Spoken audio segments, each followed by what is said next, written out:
같은 회사 주식 두 개가 상장하자마자 정반대로 움직였어. 하나는 13% 올랐고 다른 하나는 15% 떨어졌어. 같은 회사야. SK 하이닉스. 어떻게 이런 일이 생기지? 생각해봐. 그런데 사실은 이게 실수도 사고도 아니었어. 지난 7월에 실제로 벌어진 일이야. 그래서 신문은 여기에 이름까지 붙였어. 역김치 프리미엄. 김치 프리미엄은 한국이 더 비싼 거잖아. 이건 반대야. 이 말이 어디서 왔는지 알아? 원래는 코인판에서 나온 말이야. 같은 비트코인인데 한국에서만 비싸던 시절이 있었거든? 그런데 이번엔 그게 뒤집힌 거야. 미국에서 매긴 값이 한국보다 16% 넘게 비쌌어. 한 회사인데 값이 왜 두 개가 되지? 그게 오늘 볼 거야. 그런데 이 얘기 여기서 안 끝나. 이 하나가 나라 전체 환율까지 건드렸거든? 7월 10일 SK 하이닉스가 미국 나스닥에 상장했어. 회사가 통째로 옮겨간 건 아니야. 주식을 미국에서도 사고 팔 수 있게 만든 거지. 그걸 ADR이라고 불러. 미국 주식 예탁증서. 티커는 SKHY. 상장 첫날 미국에서는 공모가보다 13% 높게 끝났어. 그런데 다음 거래에 한국에서는 본주가 15% 빠졌어. 그래서 며칠 사이에 값이 20%대로 벌어진 거야. 여기서 질문 하나. 왜 이렇게까지 벌어질 수 있었을까? 답을 하려면 ADR이 뭔지부터 알아야 해. 어렵지 않아. 한국 주식을 미국은행에 맡겨두고 그걸 담보로 미국에서 증서를 발행하는 거야. 그 증서가 미국 시장에서 주식처럼 거래돼. 중요한 건 쪼개는 비율이야. SK 하이닉스는 본주 한 주를 ADR 10주로 쪼갰어. 그러니까 미국 ADR 10주를 모아야 한국 본주 한 주가 되는 거지. 왜 굳이 쪼갤까? 이것도 이유가 있어. 한국 본주는 한 주에 160만 원이 넘어. 달러로 바꾸면 1100달러 넘는 주식이 되는 거야. 미국 개인 투자자한테 그건 부담스러운 가격이거든. 그래서 10조각으로 나눠서 100달러대로 만든 거야. 사기 쉬운 값으로 만들어야 사람이 붙으니까. 여기서 계산이 나와. ADR 값에 열을 곱하고 환율을 곱하면 미국 시장이 이 회사 한 주를 얼마로 보는지가 나와. 그 값하고 한국 주가를 나란히 놓으면 벌어진 정도가 보이는 거야. 7월 13일에는 그 차이가 20%대였어. 그럼 왜 벌어질까? 여기가 오늘의 핵심이야. 같은 회사여도 두 시장은 서로 다른 곳이거든. 거래 시간이 달라. 한국이 문 닫으면 미국이 열어. 돈의 크기도 달라. 미국 시장이 훨씬 크고 빨라. 그리고 환율이 끼어들어. 미국 값은 달러로 매겨지니까. 그래서 두 값은 붙어 다니려고 하지만 딱 붙진 않아. 문제는 그 벌어진 틈을 뭐라고 읽느냐야. 미국이 더 비싸면 미국이 오른 걸까? 한국이 오른 걸까? 이걸 두고 그때 기사에 나온 말이 있었어. 단기 변동성은 조심하되 길게 보면 두 값이 서로 가까워질 거라는 얘기였어. 근거로 든 게 TSMC였어. 대만 회사 말이야. TSMC도 미국에 ADR이 있는데 벌어진 정도가 시간이 지나면서 줄어들었대. 다만 그건 전망이지 약속은 아니야. 그건 뒤에서 다시 짚을게. 자, 여기까지가 사람들이 아는 얘기야. 이제부터가 진짜야. 상장을 하면 회사에 돈이 들어오잖아. 얼마나 들어왔을 것 같아? 맞춰봐. ADR 1억 7,790만 주를 팔았어. 본주로 치면 1,779만 주. 그렇게 들어온 돈이 265억 달러가 넘어. 우리 돈으로 40조 원 안팎이야. 40조. 한 회사가 한 번에 조달한 돈이야. 그럼 이 돈 어디에 쓸까? 반도체 회사가 돈 쓰는 데는 거의 정해져 있어. 공장이야. 이 회사는 지금 미국 인디애나에 공장을 짓고 있어. 이번 달 말에 삽을 뜬다고 했어. 국내에서는 용인에 짓고 있고 공장 하나에 수십조가 들어가는 판이야. 그러니까 40조도 여유 자금이 아니야. 쓸 때가 이미 정해져 있는 돈이지. 그런데 이 돈 달러로 들어왔어. 미국에서 팔았으니까.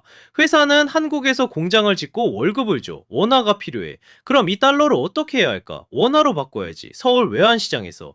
여기서부터가 재밌어져. 환율이 뭐냐면 달러랑 원화를 바꾸는 값이야. 달러가 시장에 많이 풀리면 달러 값이 싸져. 환율이 내려가. 40조를 바꾼다는 얘기가 돌면 시장은 미리 움직여. 실제로 그랬어. 올해 6월 초에 환율은 1560원대까지 올라갔었어. 역대급으로 높았던 거야. 얼마나 높았냐면 5월 중순부터 7월 초까지 36거래의 연속으로 1500원을 넘겼어. 이게 얼마나 긴 거냐면 외환위기 때 말고는 없었어. 1997년 겨울 그 시절 다음으로 가장 길었어. 그때 분위기가 어땠는지 알아? 정부가 나서서 말로 시장을 눌렀어. 부두 개입이라고 하지. 금융감독원이랑 한국은행은 외환시장을 같이 들여다봤어. 둘이 같이 검사에 나선 게 13년 만이었어. 그런데도 환율은 안 꺾였어. 이달 초에는 미국 재무장관까지 한마디 했어. 한국 원화가 너무 심하게 흔들리는 걸 봤다고. 그 정도로 심각했던 거야. 그런데 8월 초 환율이 1,400원 초반까지 내려왔어. 두 달 남짓 만에 150원 넘게 빠진 거야. 여기서 진짜 물어볼 게 있어. 이 하락 언제부터 본격적으로 시작됐을까? 7월 14일부터야. SK 하이닉스가 나스닥에 상장하고 나흘 뒤야. 우연일 수도 있어. 그래서 조심해서 말할게. 환율이 내려간 이유는 하나가 아니야. 수출 대기업들이 법인세를 내려고 달러를 원화로 바꿨어. 한국이랑 미국의 금리 차이가 줄어든 것도 한몫했어. 금리 차이가 줄면 달러를 들고 나갈 이유가 줄어들거든. 그러니까 40조 때문만은 아니야. 다만 신문이 시점을 짚을 때 그 상장일을 함께 적었다는 건 사실이야. 여기서 우리가 배울 게 있어. 한 회사가 돈을 어디서 구하느냐가 나라 전체 환율에 닿을 수 있다는 것. 그런데 환율이 왜 우리한테 중요할까? 반도체 회사들은 물건을 달러로 팔거든. 번 돈이 달러야. 그걸 원화로 바꿔서 실적에 적어. 환율이 높으면 같은 달러도 원화로는 더 커 보여. 환율이 내려가면 반대로 작아져. 그러니까 환율이 150원 빠졌다는 건 실적표의 숫자가 달라진다는 뜻이야. 반대로 보면 좋은 면도 있어. 환율이 내려가면 수입해오는 장비값은 싸져. 반도체 공장은 장비를 엄청나게 사들이잖아. 그래서 환율 하나가 양쪽으로 다 닿아.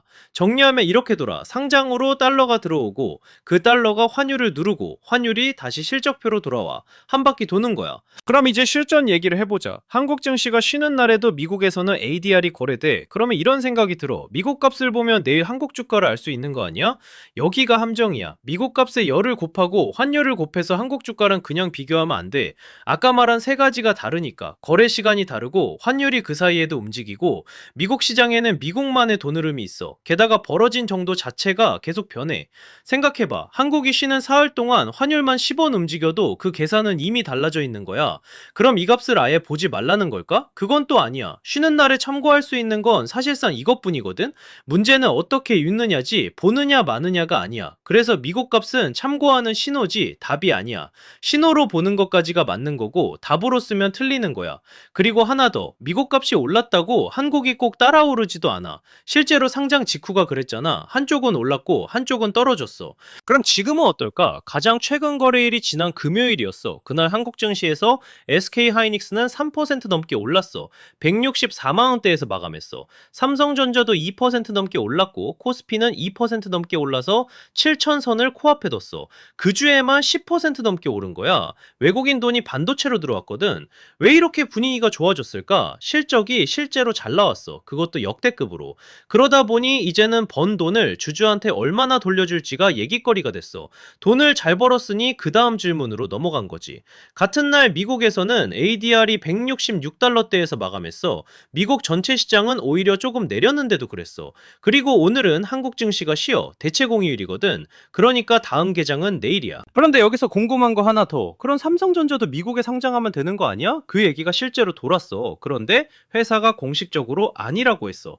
지난달 실적 발표에서 직접 말했어. 지금은 돈을 새로 구할 필요가 크지 않다고. 이 대답이 알려주는 게 있어. ADR은 좋은 제도라서 하는 게 아니라 돈이 필요할 때 하는 거라는 것. 그러니까 어떤 회사가 이걸 한다고 하면 왜 지금 돈이 필요한지부터 보면 돼. 자, 정리하면 이래. 한 회사가 미국에서 돈을 구했더니 값이 두 개가 생기고 환율까지 움직였어. 반대로 볼 여지도 분명히 있어. 환율은 원인이 여럿이고 벌어진 값은 언젠가 좁혀질 수도 있어. 그래서 오늘 남는 건 이거야. 값이 두 개면 둘 중 하나가 틀린 게 아니라 보는 자리가 다른 거야. 그럼 앞으로 확인할 건 뭘까? 딱 하나만 적어두자. 미국 값하고 한국 값이 벌어진 정도야. 이게 좁혀지는지 아니면 그대로 남는지. TSMC는 시간이 지나면서 줄었다고 했잖아. 여기도 그럴지는 숫자가 나와야 알아.